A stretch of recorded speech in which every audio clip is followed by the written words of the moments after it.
Okay. Good afternoon, everyone. We are in the midst of a lot of turmoil in our nation. My wife, what I'm about to tell you seems to me to be a classic response about our Creator, quote, God. My wife rented the Murdoch movie series, not the television, but the original movie. There were 3 parts to it. And one of the characters' names is Dr. Julia Ogden. She is a pathologist. And Murdoch is a constabulary investigator for the Canadian police. And the setting is probably right around the turn of the century. In the last section, or the last section of the movie, which is disc 3, the topic of religion came up, or God came up, because he is Catholic. And so he was explaining to her about some of the religious or the Catholic doctrine. And, of course, God. He uses the term God. And she said she didn't believe that any God should be called God, and in a world that exists like this and the way things are, that the God that he's talking about, and he was talking about the Messiah and our Father, they use Jesus Christ, and they also use Yahweh. That's where I really learned about the name of our Creator. It was in the Catholic high school. And she said that whoever it is that you're praying to doesn't deserve the name or the title God, because he's responsible for all this pain and suffering. And that seems to be a classic response. He's responsible. They blame him. They blame him. And she, being a scientist and a pathologist, studying the intricacies of the human body, and sees how it's designed and made, and blames him for all the beauty and the design is just beyond imagination, and blames him. And although he didn't, the writers of the script, his script, did not rebuke her at all. So I find that interesting, that we want to blame God instead of blaming ourselves, where the blame belongs. And long before we ever came to the conclusion, anyone in this room came to the conclusion that we are responsible for our sins, okay? Our Creator gave his Son long ago, before we even ever thought about repenting, to die so that we would be forgiven. No one seems to bring that forth. There was a perfectly innocent person, and I mean an innocent person, a person whom within was the Spirit of our Creator and his only begotten Son. So that ties in somewhat with my talk today. The title of my talk is called The Delay Line. It was a talk I gave in 2012 at the Feast of Tabernacles down in Williamsburg, but I've made some adjustments to it or revisions to it. Anyway, some of us in here, a lot of us in here do seem to have gray hair, but some of us with the gray hair may remember televisions that sat on or in the corner. They were about that tall. Some of them were a really beautiful piece of furniture. The more expensive ones came in consoles with stereos built in, long, 6-8 feet long. And they all used the old CRT, the cathode ray tubes. A long picture tube. It was heavy. And I usually was only one, because when they first came out, they were expensive, $300-400. And back in the 50s and 60s, that was a piece of change. And they were usually in the living room. And in the early days, the first ones that came out were black and white. Some of those were little boxes, and they got bigger in the regular consoles. But then, late '60s, early '60s, mostly into the mid '60s and '70s, color started to become more popular. But when they first came out with color, there were some challenges that the engineers had to overcome. And these engineers were groundbreaking engineers. There were no books they could go back to and reference. There were no formulas. This was all empirical data. So these engineers were given understanding and the ability to reason these things by our Creator. That's my feel. At any rate, the challenges were that you had the black and white signal coming in, which was, let's call that a basic signal.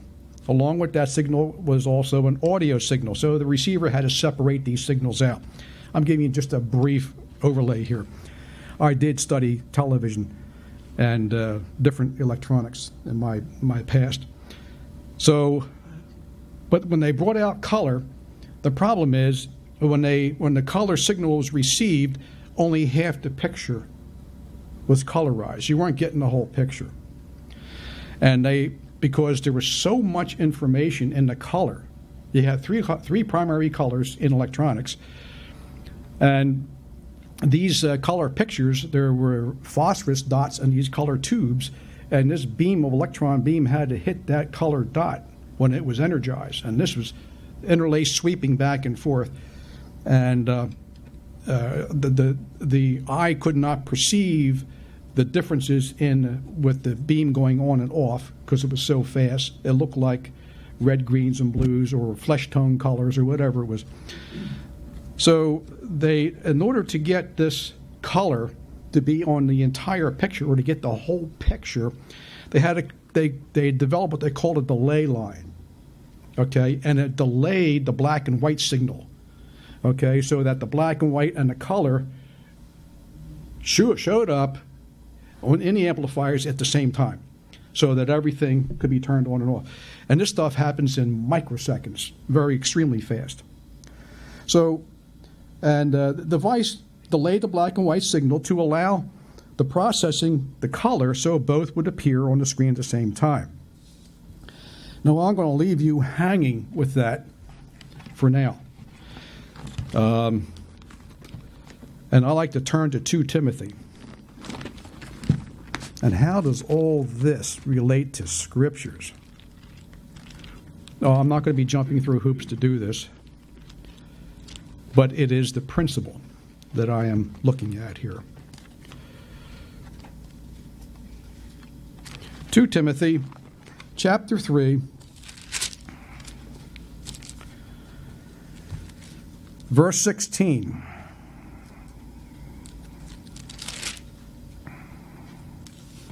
And everyone here, I'm sure, knows this.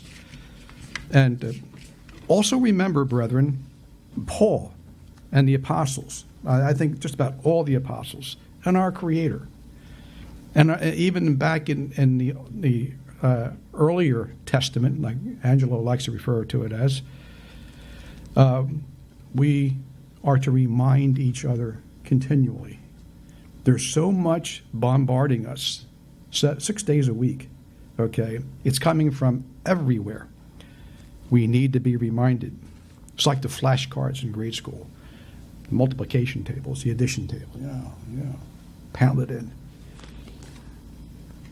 Chapter 2 Timothy 3, verse 16. All Scripture is given by inspiration of Elohim and is profitable for doctrine, for reproof, for correction, for instruction in righteousness, that the man of Elohim may be complete, thoroughly equipped for every good work. All Scripture. What did Timothy, James, Paul, John, what did they teach from? What Scriptures were they referring to? The Old. That's what they taught. That's what they taught. So that we would be thoroughly equipped. Why do we need to be thoroughly equipped? Well, all we got to do now is just look around.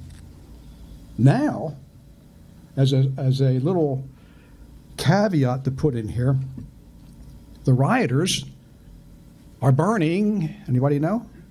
the Bibles. We're burning all the Bibles. They're no good. They're no good. Why don't they burn the one called, what's one that Charles Darwin wrote? The Origin of the Species. That's the one they should be burning. The Origin of the Species. Now they're burning the Bibles. It's ludicrous. So we know that all the Scripture is good for reproof and correction. For ultimately, so that the man of Elohim, are we people of Elohim? Are we people of God? Yeah, we are people of God. We better be. And if we're not, any of us are not, what are you doing here? What are you doing here? May be complete, thoroughly equipped for every good work. He has a purpose for us. He has a purpose for us. And we don't necessarily have to go door to door. This is not necessarily a sales job. It is example. Example. Okay, our Redeemer told the theocrats at the time when he was alive, if you don't believe me for my words, what I say, believe me for my works. My works. You know a man by his works. His works. Now, Nineveh was the capital of Assyria. Okay? And this delay, as you see, as we go on in this talk, this idea of delay is going to be working into this. Because we're looking at a culture today that seems like it is imploding on itself. Anything decent, anything good is no good. It's taboo. Evil is good. Burn the businesses. Shoot and kill people, okay? Rip the babies out of the wombs, cut the limbs off, poke holes in the heads of the babies, and suck out the brains. That's all good, okay? And what is good is called evil. No, we should not be killing babies. We should not be shooting people in the head. We should not be burning the buildings down. We should be telling the truth. That's evil today.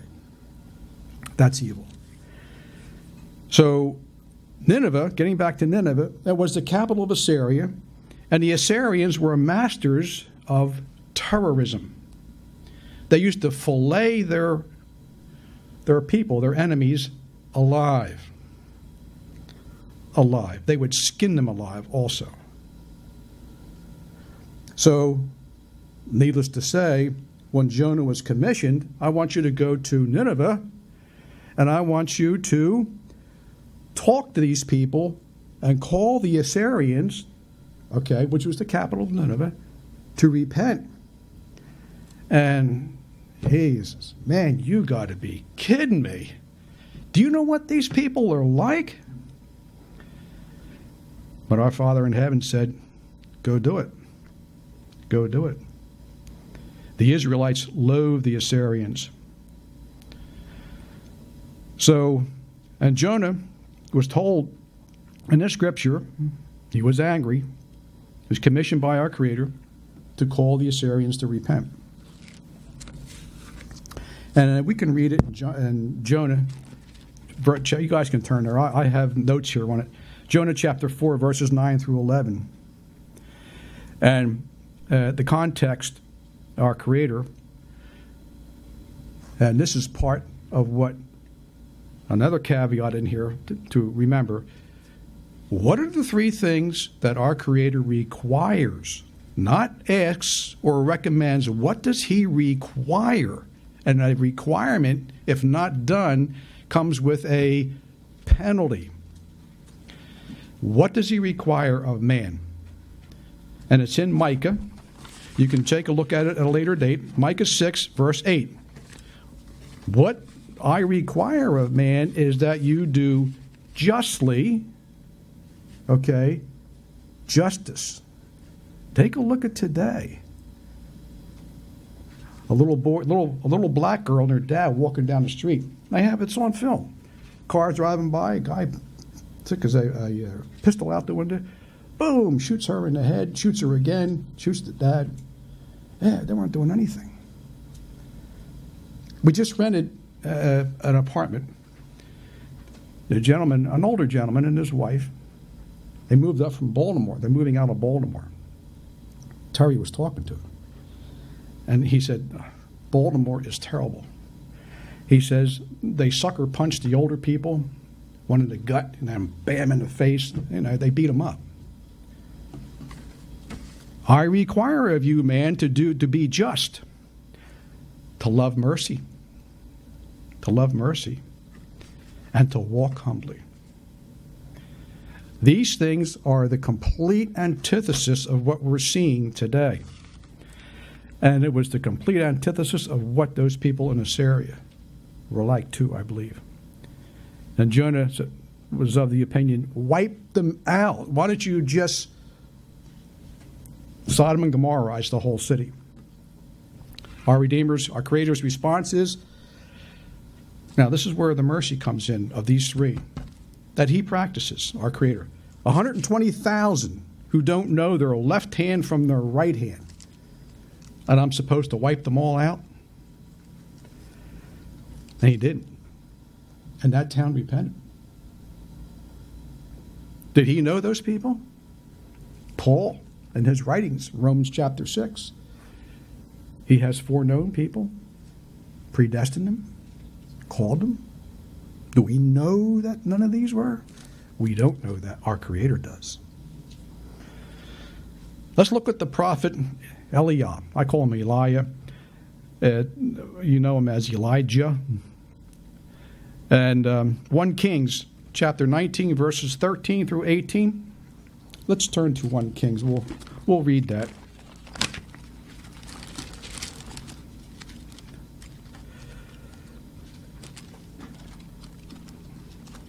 Chapter 19.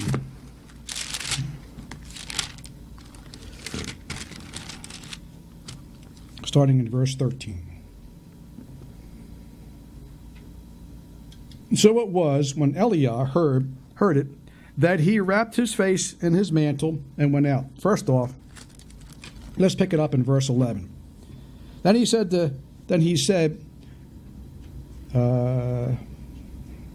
no. Let's pick it up in verse 9. A little bit of background here is going to be good. This is Eliah after he had, I think, killed the priest of Baal. And I think, if I'm not mistaken, and I'll stand corrected, was it Jezebel put out a contract on this guy? He was scared to death. And then picking it up in 9, and there he went into a cave and spent the night in the place, and behold, the word of Yah came to him, and he said to him, Eliah, what are you doing here? What are you doing here? So he said, I have been very zealous for Yahweh Elohim of hosts, for the children of Israel have forsaken your covenant, torn down your altars, killed your prophets with the sword. I alone, I am the only one left, and they seek to take my life. Then he said, go out and stand on the mountain therefore before Yah, and behold, Yah had passed by, and a great strong wind tore into the mountain and broke the rocks in pieces before Yah, but Yah was not in the wind. So there's three very violent, natural, if you want to call it, events that were taking place here. One was the busting of rocks by the wind. Anybody have any idea how fast the wind has to be in order to pick up rocks and break them? Okay. And by the way, he was supposed to stand out there, and Elijah was not picked up and blown away or hammered up by the rocks. So this is for his admonition, if you will, or his learning. And after the wind, an earthquake. Okay. Shook the mountain, shook everything. Anybody ever lived through an earthquake, standing on the ground when it's moving? Usually it's rippling like this. It's up and down like that. That's why buildings don't fare well. It's just not shaking. The ground moves in a wave.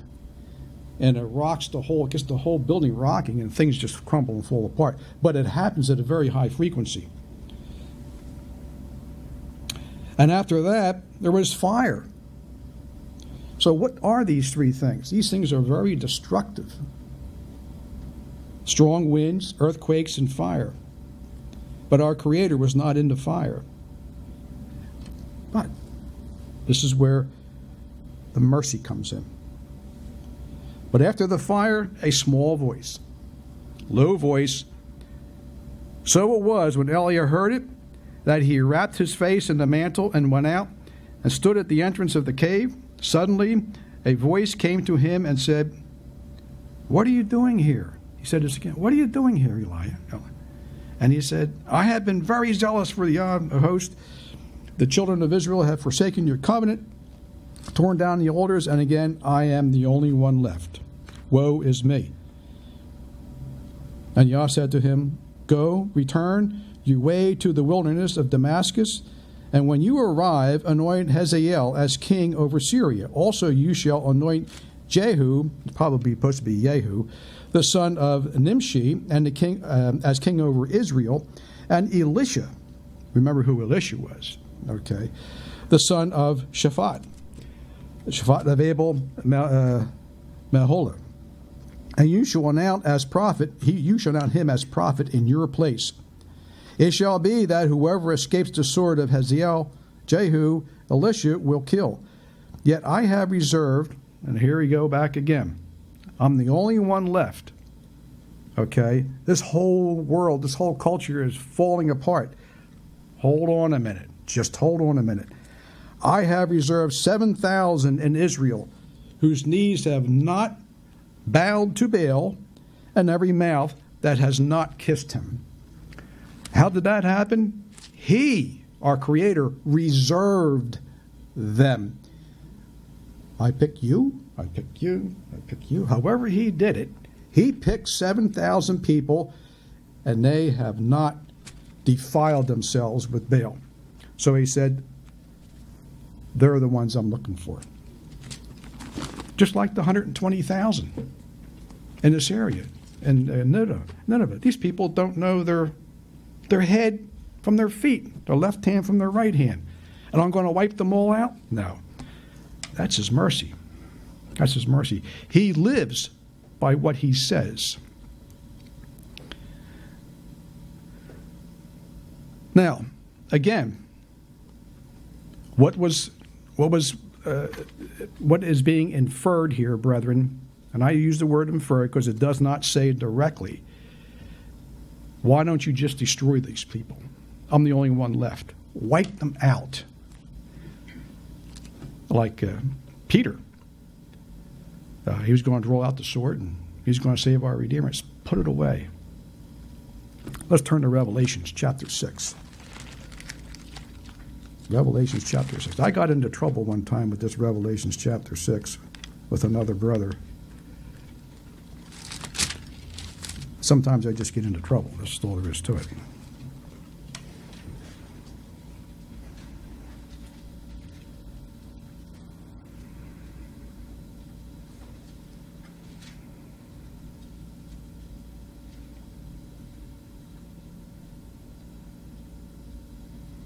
Okay. This is, if you're in chapter 6, you have the first seal, the conqueror, the second seal, the conflict on earth. This is what the titles are in this particular Bible. The third seal was the scarcity on earth. The fourth seal was the widespread death on earth. But we're interested in the fifth seal, the cry of the martyrs. This is what my Bible titles it. And mine's the New King James. When he opened the fifth seal, picking up in verse 9, I saw under the altar the souls of those who had been slain for the word of Elohim and for the testimony which they held. Now that may end up being some of us, brethren. I don't know. I don't know. And they cried out with a loud voice, saying, "How long, O Yah, or O Master, holy and true, until you judge and avenge our blood on those who dwell on the earth?" So it's a similar It's a similar scenario to Elijah. I'm the only one left. Jonah, the whole place is just, wow, I don't want to do anything with these people. These are hateful people. Wipe them out. How long are you going to delay? How long, O Master, holy and true, until you judge and avenge our blood on those who dwell on the earth? Then white robes was given to each of them, and it was said to them, next part's very important, that they should rest a little while longer until both the number of their fellow servants and their brethren who would, present, past, would, future, would be killed as they were, was completed. There's more to come. There's more to come. That takes me back to writings of Paul in Romans chapter 8 with regard to those whom he has foreknown, he predestined. Those whom he predestined, he called. And he did these things so they would be conformed to the likeness of his Son. He even causes all things to work for the benefit of those. Okay?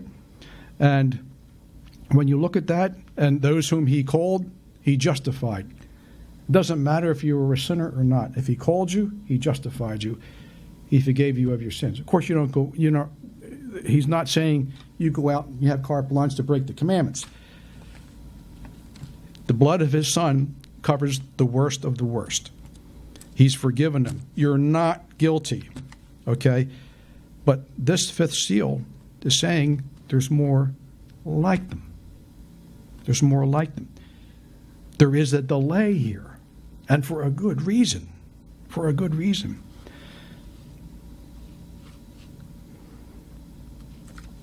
Now, let's turn to the book of John. Matthew, Mark, Luke, and John. John chapter 6. And we'll pick it up in verse 37.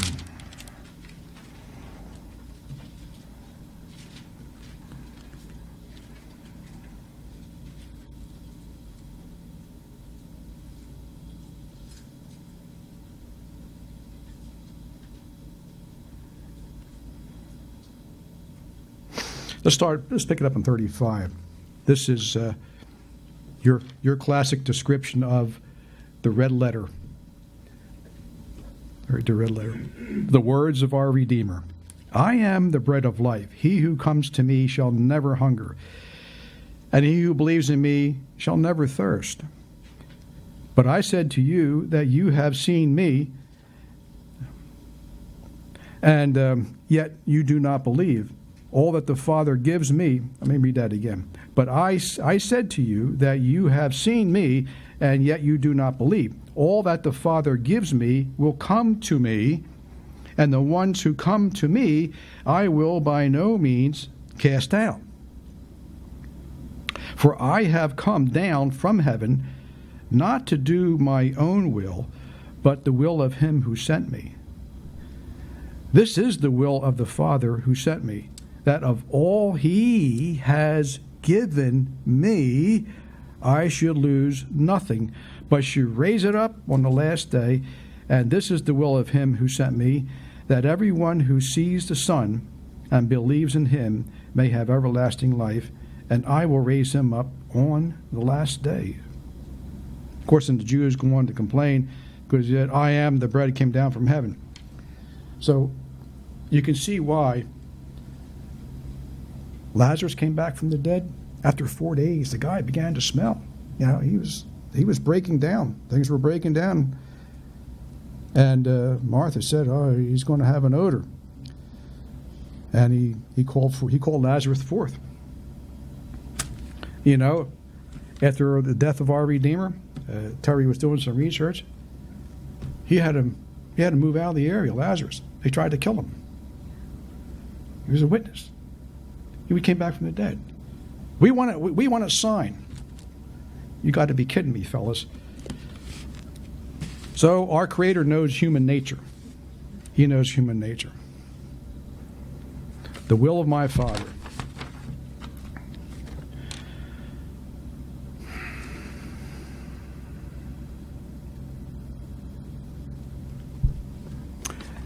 The 2 Corinthians. Let's turn to 2 Corinthians.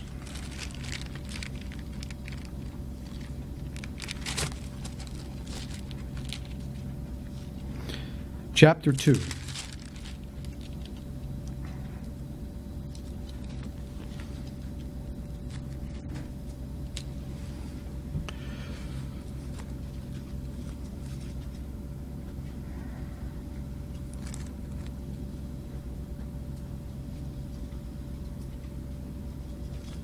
Now, this is the Triumph in Messiah.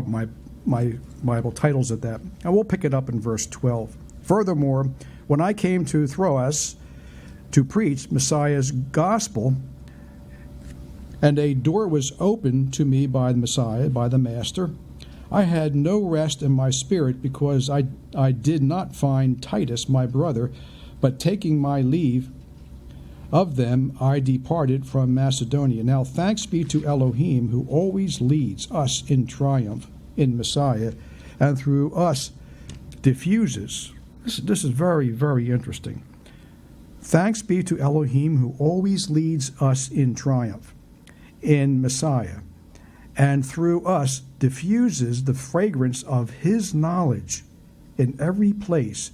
For we, now he's not just talking about himself, the present, because we believe the same thing he did, okay? And those words that he taught were from our Creator, and they did the same thing to our heart that they did to him, to his heart. For we are to Elohim the fragrance of the Messiah among those who are being saved and among those who are perishing, and among those who are perishing. To the one we are the aroma of death, leading to death, and to the other the aroma of life, leading to life. And who is sufficient for these things? For we are not as so many peddling the word of Elohim, but as of sincerity, but as from Elohim we speak the sight of Elohim and Messiah. All right, some of those verses are tongue twisters. What I wanted to get into, brethren, is we are the fragrance of the Messiah among those who are being saved. And to those who are dying, we are death. Why? Why? To the one we are the aroma of death, leading to death, and to the other the aroma of life, leading to life. They hate. It's the spirit within the individual. There is hate. Let's burn the Bibles. We don't need the Bibles.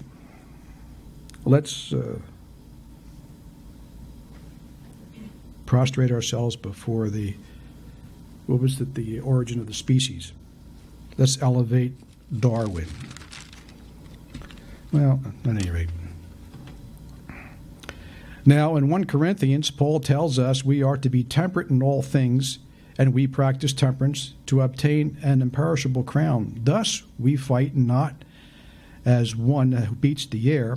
I'm quoting from Paul in 1 Corinthians chapter 9.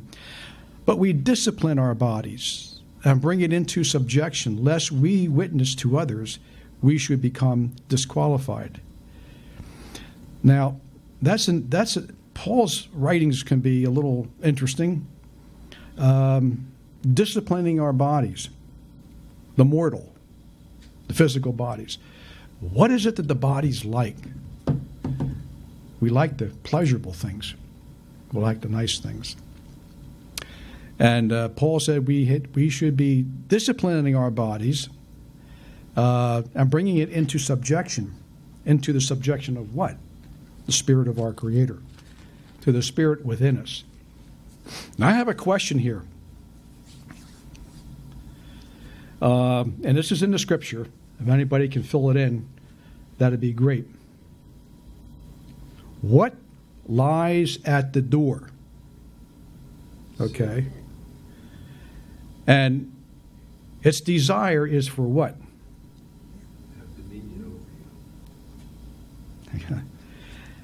And what should we do? Sin lies at the door. It's knocking. It's right there, right at the threshold. Remember the angels in Sodom and Gomorrah? Those guys were pounding on the door. Let him. I want to get that guy. Okay. Lies at the door. Okay. Its desire, the sin, its desire is for you. He's talking to Cain. Okay. That's written there for us. That's written there for us. Okay. But you, Cain, should rule over it. That's what we're told. Now, what is that saying? It's saying things like, I can't help myself is bovine fertilizer. It's nonsense. We can rule over it. He wouldn't have said it if we couldn't do it. Genesis tells us, sin lies at the door, and its desire is for you, but you should rule over it. The Apostle Paul tells us in Romans 5, verses 1 through 4, we will have tribulation in this life, but glory in tribulation. Thankfulness for tribulation. Now, that's tough. Ask Ron. Tough to thank our Creator when you're in a lot of pain and suffering.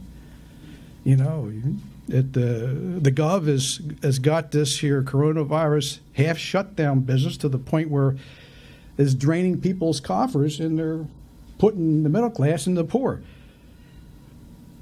But Paul says, but glory in tribulation. That goes against the carnal mind, every way of it.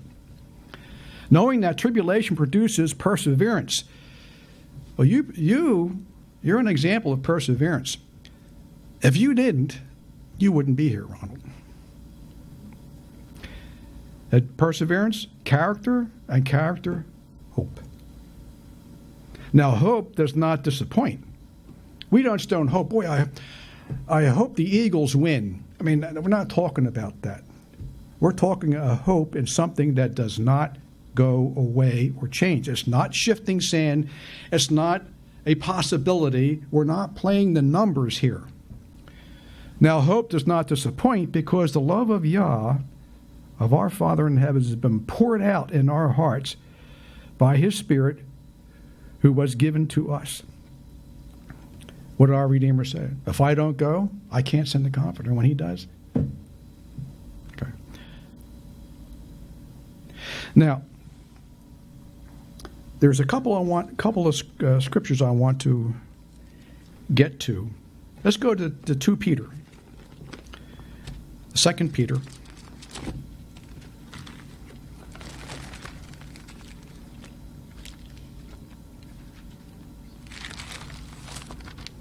So when we're in the midst of all this and we want our Redeemer to return, remember, brethren, we may be asking Him to cut off or cut someone short because He knows everyone from beginning to end.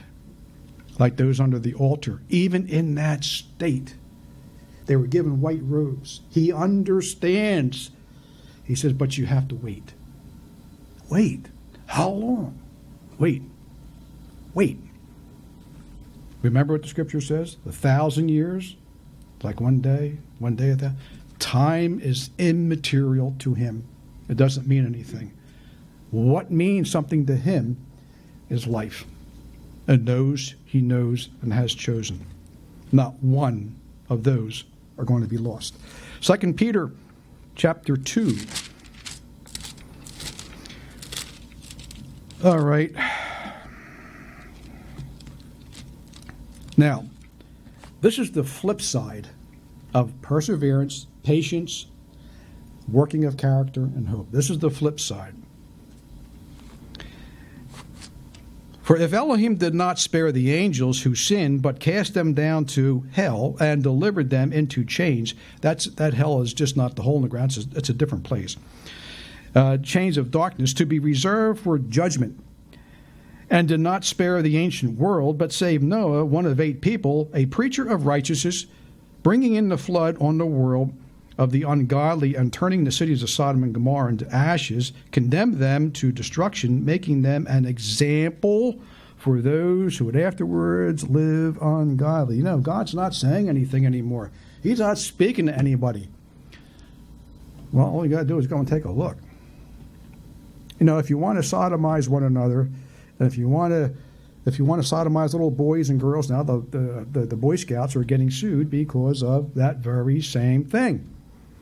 What does our Creator say here in about Sodom and Gomorrah? It's not good. Okay. Making them an example to those who afterward would live ungodly, and deliver righteous Lot, who was oppressed by their filthy conduct, and the wicked, for that righteous man dwelling among them was tormented in his righteous soul from day to day by seeing and hearing their lawless deeds. Then Yah knows how to deliver the godly out of temptation, and to reserve the unjust for punishment, for the day of judgment, and especially those who walk according to the flesh in the lust of uncleanliness and despise authority. They are presumptuous, self-willed. They are not afraid to speak evil of dignitaries, whereas angels who are greater in power and might do not bring a reviling accusation against them before our Creator. But these, now this is the flip side, brethren, of what we see, what's going on, and God's not doing anything. Oh, hold on. But these, like brute beasts, now these are not my words. These people who do these things are like brute beasts, made to be caught and destroyed. Speak evil of things they do not understand, and will utterly perish in their own corruption, and will receive the wages of unrighteousness as those who count it pleasure to carouse in the daytime. They are spots and blemishes, carousing in their own deceptions, carousing in their own deceptions, while they feast with you, having eyes full of adultery that cannot cease from sin, enticing unstable souls. Word unstable souls are those who are just coming into understanding. They're babes. They're babes in understanding. And they're enticing. That's nonsense, man. Live life. Live to its fullness. They have a heart trained, exercised. Other scriptures, other translations say they have a heart that's been exercised, developed in covetous practices, and are accursed children. They have forsaken the right way and gone the way of Balaam, the son of Beor, who loved the wages of unrighteousness, but he was rebuked for his iniquity. A dumb donkey, speaking with a man's voice, restrained the madness of the prophet. These are wells without water, clouds carried by tempests, and who is reserved the blackness and darkness forever. We don't want to be found in those verses, brethren. And so if you look here, they have forsaken the way. The way. Who is the way? I am the way, the truth, and the life. They threw it away, following the way of Balaam, the son of Beor, who loved the wages of unrighteousness, but he was rebuked. And then picking it up again in verse 17, these are wells without water, clouds carried by a tempest, for whom is reserved blackness and darkness forever. So, and then 2 Peter chapter 3, he talks about one day is as 1,000 years. Our Creator is not slack in his promises. So, in essence, when this starts, when his return starts, it isn't going to be on for 1,000 years. It's going to come like a thief in the night, like he said. Unexpected. And putting it in a modern vernacular, brethren, people are going to get caught with their pants down. They really are. And it's coming swiftly. And he said, you don't want to get caught in your nakedness. You want to be covered. Covered with what? We can look in that and find that out. Now, not in your Bible is page 1945, but in my Bible, there is a page 1945. Well, there probably is in yours, but it may not equate to the same one that I've got. But I'll give you the chapter and verse as soon as I get there. All right. My page 1945 takes me to 2 Corinthians chapter 1 and verses in 14.